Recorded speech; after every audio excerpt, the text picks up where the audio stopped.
Print media, electronics media বন্ধুদের GMP কেন্দ্রীয় কমিটির তরফ থেকে আন্তরিক অভিনন্দন, ধন্যবাদ জানাচ্ছি। গতকাল 8ই অক্টোবর 2023 আমাদের জিএমপি কেন্দ্রীয় কমিটির মিটিং দশরথ ভবনে, আগরতলা দশরথ ভবনে অনুষ্ঠিত হয়। সেই সভায় আন্তর্জাতিক, জাতীয় এবং রাজ্যে অর্থনীতি, রাজনীতি এবং রাজ্যে আমাদের সাংগঠনিক বিষয়ে আমরা আলোচনা করি। আলোচনাক্রমে আমরা কতগুলো যে সিদ্ধান্ত গ্রহণ করেছি আপনাদের মাধ্যমে রাজ্যবাসীকে আমরা অবগত করতে চাই, যাতে করে আমাদের যে দৃষ্টিভঙ্গি বা আমাদের যে কর্মসূচি এটা মানুষের মাঝে যাতে নিয়ে যেতে পারি, তেমনি আমাদের এই আন্দোলন বা কর্মসূচিতে গণতান্ত্রিক অংশে মানুষ যাতে সামিল হন, এই আহ্বানটা জানাচ্ছি। প্রথমতই আমরা যে বিষয়টা নিয়ে আলোচনা করেছি এটা হয়েছে গোটা দেশে যেমন বিভিন্নভাবে সাম্প্রদায়িকতা, জাতিবাদী, বিভিন্ন ধর্মীয়করণ করে মানুষের মধ্যে বিভেদ তৈরি করবার যে প্রচেষ্টা গোটা দেশের মধ্যে আমরা লক্ষ্য করছি, বিজেপি আরএসএস বিশেষত। একইভাবে আমাদের রাজ্যেও এইরকমভাবে বিভিন্ন ধর্মীয়ভাবে, জনগোষ্ঠীগতভাবে বিভিন্ন প্রতিক্রিয়াশীল শক্তি বিভিন্নভাবে এখানেও আপনার আমাদের দীর্ঘ হাজার বছরের যে ঐতিহ্যবাহী যে ঐক্য সংহতি, আমাদের এখানকার ধর্ম বর্ণ নির্বিশেষে, জাতি উপজাতি সকল অংশ মানুষের যে একতা, এটাকে দুর্বল করবার বা এটাকে ভাঙবার একটা ষড়যন্ত্র বিগত দিনেও হয়েছে। এখন আবার নতুন করে বিজেপি আরএসএস করবার চেষ্টা করছে বলে আমাদের দৃষ্টিতে এসেছে। বিশেষ করে এখন ধর্মীয়ভাবে বিভাজন করবার লক্ষ্যেই জনজাতি সুরক্ষা মঞ্চের নামে এখানে ধর্মীয়ভাবে বিভাজন তৈরি করবার একটা প্রচেষ্টা আমরা লক্ষ্য করছি। এটা কোনোভাবেই কাম্য না। আমরা গণমুক্তি পরিষদ সমস্ত গণতান্ত্রিক সৌবদ্ধ অংশের মানুষকে আবেদন জানাবো, আমাদের যে ঐতিহ্যবাহী যে ঐক্য সংহতি, এটাকে যে কোনো মূল্যে রক্ষা করতে হবে, এটাকে অটুট রাখার আহ্বান জানাচ্ছি। এবং তার বিরুদ্ধে যে আমাদের ধারাবাহিক যে সংগ্রাম আমরা চালিয়ে এসেছি, এই সংগ্রাম জারি থাকবে এবং ঐক্য সংহতির পক্ষে আমাদের যে দৃঢ় যে অবস্থান এটা এখনও আমরা জারি রাখছি এবং রাজ্যে আপামর জনগণকে তার পাশে দাঁড়াবার আহ্বানও জানাচ্ছি। দ্বিতীয়ত, আমরা লক্ষ্য করছি বিশেষ করে বিজেপি আইপিএফ জোট সরকার আসার পর, এর আগে মাস 3 আগে আমরা আমাদের এই কেন্দ্রীয় কমিটি মিটিংয়ের পর আমরা প্রেস মিট করে আপনাদের অবগত করেছি। এই 3 মাসের মধ্যে আমরা লক্ষ্য করছি যে বিশেষ করে এই নতুন সরকার আসার পর রাজ্যের আর্থিক অবস্থা প্রায় ভেঙে পড়েছে বলা যেতে পারে। বিশেষ করে উপজাতি এলাকায় আরও ভয়ঙ্কর অবস্থা সেখানে আমরা লক্ষ্য করছি। সেখানে এমনিতেই এই বছরে জুমের চাষ সেরকমভাবে হয় নাই। প্রথম দিকে একটু খরা ছিল, তারপরে অতিবর্ষণ শেষের দিকে হয়েছে।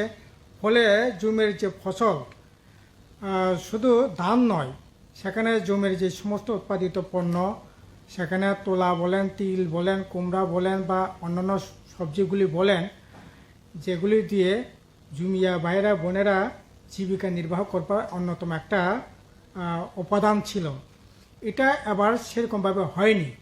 এবং এছাড়া বিগত দিনে এই জুমিয়াদের রাজ্য সরকারের তরফ থেকে, বামফ্রন্ট সরকার যখন ছিল, এডিসিতে বামফ্রন্ট প্রশাসন যখন ছিল, তখন এই জুমিয়াদের বিভিন্নভাবে সাহায্য করা হতো। কিন্তু অত্যন্ত দুর্ভাগ্যের বিষয় হলো এই বিজেপি আইপিএফ জোট সরকার আসার পর যেমন সরকারের তরফ থেকে তেমনি এডিসি প্রশাসনের তরফ থেকে কোনো ধরনের সাহায্য সহযোগিতা সেখানে জুমিয়া ভাই বোনদের সেখানে করা হচ্ছে না। এতে প্রচণ্ড জুমিয়া সহ গোটা রাজ্যের মধ্যে আর্থিক সংকটে সেখানে সম্মুখীন হচ্ছে। রেগার কাজও সেরকমভাবে সেখানে হচ্ছে না।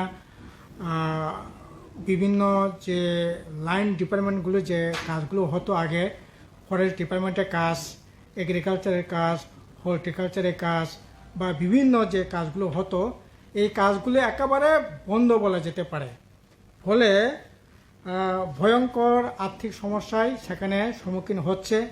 ফলে অনাহার অত্যাহারে দিন যেমন কাটছে, সেখানে অত্যাহার অনাহার সহ্য না করতে পেরে সেখানে বিষ পান করে আত্মহত্যা করতে হয়েছে। আপনারা খোয়াইতে দেখেছেন এবং বিলুনিয়া রাজনগরে দেখেছেন।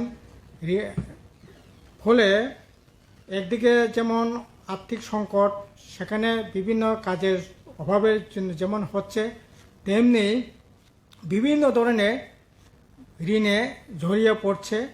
ফলে একটা ঋণ পরিশোধ করতে গিয়ে আরেকটা ঋণ সেখানে নিতে হচ্ছে, ছেলে মেয়েদের লেখাপড়া করাবার জন্য বা চিকিৎসার জন্য, মানে একেবারে ঋণে সেখানে জড়িয়ে পড়ছে। এইরকম আর্থিক সংকট আমরা লক্ষ্য করছি। এর মধ্যে আমরা দেখছি যে ভাতাগুলি যেটা দেওয়ার কথা এগুলোও হচ্ছে না, ঠিক মতো হচ্ছে না। এবং আপনারা দেখছেন, আমরা প্রেস নোটে আপনাদের দিয়েছি, সেখানে কাজকর্ম সেখানে নেই বললেই চলে। ফলে হাজার হাজার ছেলে মেয়ে এখন রাজ্যান্তরিত হতে হচ্ছে। এটা ভয়ঙ্কর অবস্থা। এই আর্থিক বছরেই এই বাইরে বহিরাজ্যে কাজ করতে গিয়ে 8 জন সেখানে উপজাতি যুবক সেখানে মারা গিয়েছে বিভিন্ন কারণে। অনুরূপভাবে আমরা লক্ষ্য করছি, বিশেষ করে এই এটা ধারাবাহিকভাবে চলছে বিজেপি আইপিএফটি জোট সরকার আসার পর। রাস্তাঘাট, পানীয় জল, বিদ্যুৎ, আর ইদানিং বিশেষ করে বিদ্যুতের আরও ভয়ঙ্কর সেখানে অব্যবস্থা অনিয়মিতভাবে চলছে। ফলে বিশেষ করে লংথ্রাইবেলি এবং উত্তর ত্রিপুরায় বিভিন্ন মহকুমার বিভিন্ন ব্লক এলাকায় সেখানে বিদ্যুতের যে অনিয়মিত বিদ্যুতের যে সমস্যা, এটা প্রকটভাবে লক্ষ্য করা গেছে। এমনকি 2 মাস, 3 মাস, 4 মাস ধরে কোনো এলাকায় বিদ্যুৎ যাচ্ছে না। এই হচ্ছে ঘটনা। এখন এগুলি আমরা বিষয়ে আলোচনা করার পর কতগুলো সাংগঠনিক আমরা সিদ্ধান্ত গ্রহণ করি। আগামী 15 নভেম্বর থেকে 15 ডিসেম্বর পর্যন্ত আমাদের গত মিটিংয়ে আমরা সিদ্ধান্ত নিয়েছিলাম, আমাদের 8 দফা দাবি 125তম সংবিধান সংশোধনী বিল পাস সহ ককবরকে 8ম তফসিল অন্তর্ভুক্ত করা সহ 8 দফা ফরেস্ট কনজারভেশন অ্যাক্ট 2023 ইউসিসি আইন বাতিল করা, এই সমস্ত 8 দফা দাবি এবং স্থানীয় দাবিতে আমাদের 15 নভেম্বর থেকে 15 ডিসেম্বর পর্যন্ত প্রত্যেক মহকুমায় আমাদের জমায়েত সেখানে করবার আমরা সিদ্ধান্ত গ্রহণ করেছি। এছাড়া আমরা আগামী 11 অক্টোবর এই মাসের আপনার ঐতিহাসিক কৃষক আন্দোলনের শহীদদের গোলাঘাটি দিবস, এই গোলাঘাটি দিবসটাকে আমরা যথাযথ মর্যাদার সহিত এটা প্রতিপালন করবার জন্য আমরা সিদ্ধান্ত গ্রহণ করেছি। আর আগামী 27শে ডিসেম্বর ঐতিহাসিক জনশিক্ষা দিবস, এই ঐতিহাসিক জনশিক্ষা দিবস আবার আমাদের গণমুক্তি পরিষদেরও 75তম হীরক জয়ন্তী দিবস হিসাবে এটা আমরা পালন করবার জন্য সিদ্ধান্ত গ্রহণ করেছি। এই বছর এটা 75তম হচ্ছে। কাজেই তারই নিরিখে আগরতলাতে আমরা বড় করে একটা প্রোগ্রাম করব। এছাড়া বিভিন্ন সাব ডিভিশনে এই ঐতিহাসিক জনশিক্ষা দিবস আমরা প্রতিপালন করব। আর বিশেষ করে নতুন প্রজন্মকে যাতে আমাদের যে 75 বছরের যে আন্দোলনটাকে ভিত্তি করে এখানকার উপজাতিদের তার আর্থসামাজিক উন্নতির জন্য লড়াই হয়েছে, তার স্বশাসনের লড়াই হয়েছে, ককবরক ভাষার স্বীকৃতির লড়াই হয়েছে, বিভিন্ন ফরেস্ট জুলুমের বিরুদ্ধে লড়াই হয়েছে। এই লড়াই যে ঐতিহাসিক যে লড়াই, এটা নতুন প্রজন্ম আসলে এটা বলতে বসেছে, তাদের মধ্যে নিয়ে গিয়ে এটাকে তার ঐতিহাসিক গুরুত্ব আমরা যাতে নিয়ে যেতে পারি, তার জন্য আমাদের 7 দিন ব্যাপী এই কর্মসূচিটা হবে। 7 তারিখ ডিসেম্বর 2023 থেকে 2024 2রা জানুয়ারি পর্যন্ত আমাদের এই আন্দোলন কর্মসূচিটা হবে আর কি। এছাড়া আমরা এবার সংগঠনের উদ্যোগে আমাদের শিক্ষা শিবির হবে। ইতিমধ্যে আমাদের কমলপুরে হয়েছে। এই মাসেই আমাদের ওয়েস্ট ত্রিপুরা এবং খোয়াই ডিস্ট্রিক্টে হবে, লংতাইবিলি হয়েছে। বাকি মহকুমাগুলো আমরা ডিসেম্বর মাসের মধ্যে আমাদের শিক্ষা শিবিরটা হবে। বিশেষ করে আমরা লক্ষ্য করছি বিভিন্নভাবে জাতি আইডেন্টিটি পলিটিক্সটাকে এটাকে বিপথে পরিচালিত করবার একটা প্রয়াস আমরা লক্ষ্য করছি। এছাড়া আমরা দেখছি বিশেষ করে বিজেপি আরএসএস কীভাবে জনসমাজের উপর কীভাবে তার খারাপ প্রতিক্রিয়া সেখানে বিস্তার করবার চেষ্টা করছে। এগুলি নিয়েই আমাদের শিক্ষা শিবিরগুলো হবে। কাজেই আমরা আপনাদের মাধ্যমে রাজ্যবাসীর কাছে আবেদন করব যে আন্দোলন কর্মসূচি আমরা যেমন নিয়েছি তেমনি সাংগঠনিকভাবে যে সিদ্ধান্তগুলো আমরা নিয়েছি এই সিদ্ধান্তের সাথে আমাদের রাজ্যের গণতান্ত্রিক অংশের মানুষ, পূর্ববর্তী অংশের মানুষ তারা যাতে একাত্মভাবে অংশগ্রহণ করেন এই আবেদনটাকে আপনাদের মাধ্যমে রাখছি। এই এখন আমাদের সংগঠনের সভাপতি আমাদের জিএমপির একটা আপিল আপনাদের সামনে রাখবেন আর কি।